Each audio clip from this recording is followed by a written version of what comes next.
आप कहीं भी पेमेंट करते हैं तो कई बार आपने क्यूआर कोड स्कैन किया होगा पेमेंट के लिए।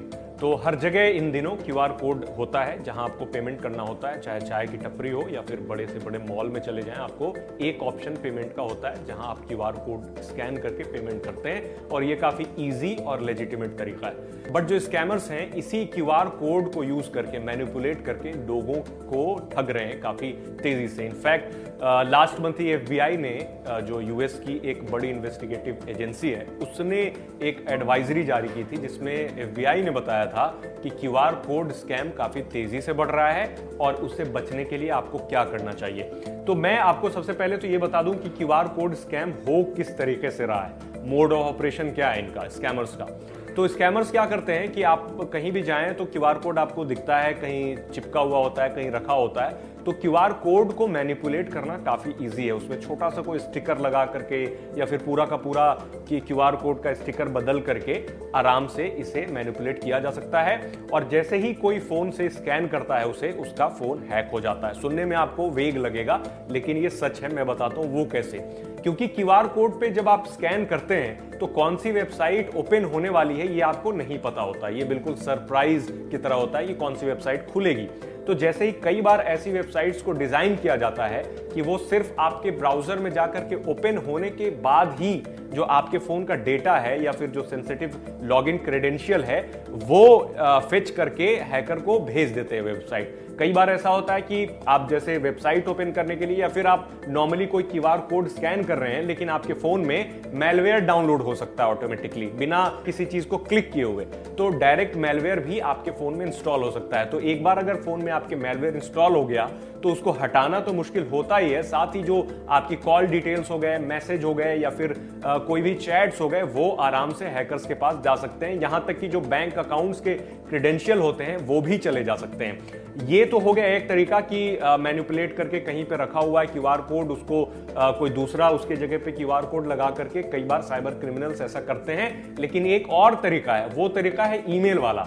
तो इन दिनों आपने नोटिस किया होगा कि जीमेल पे कई सारे टैब बने हुए होते हैं जिसमें जो सोशल वाले टैब अलग होते हैं, स्पैम वाले टैब अलग होते हैं या फिर जो भी आपको ट्रांजैक्शन अलर्ट होता है वो एक अलग टैब में आता है। तो उसी तरीके का जो प्राइमरी टैब है वो आपके लिए जरूरी होता है। आप जीमेल ओपन करते हैं तो प्राइमरी टैब को ही ओपन करते हैं। तो प्राइमरी टैब में आप नोटिस करते होंगे कि वहां पे ज्यादा स्पैम के मेल्स नहीं आते हैं, लेकिन क्यूआर कोड से जो स्कैम हो रहा है वो प्राइमरी टैब पे आ रहा है। वजह यह है कि क्यूआर कोड के अंदर वो जो वेबसाइट उन्होंने लगा रखी है, जो मलिशियस वेबसाइट है जिसको साइबर क्रिमिनल्स ने तैयार किया है, वो आराम से प्राइमरी टैब में आ सकता है क्योंकि वो क्यूआर कोड के अंदर है, वो डायरेक्ट लिंक नहीं है। तो शायद जीमेल भी इस चीज को फिल्टर नहीं कर पा रहा है, तो उसी वजह से प्राइमरी में जब आ रहा है तो लोग आराम से ओपन कर रहे हैं बिना किसी डर के कि ये कोई लेजिट मेल होगा, और उसे ओपन करते हैं और क्यूआर कोड स्कैन करके अपना काफी नुकसान करा बैठते हैं। ऐसा इंसिडेंट हमने पहले भी कई बार देखा है और यही वजह है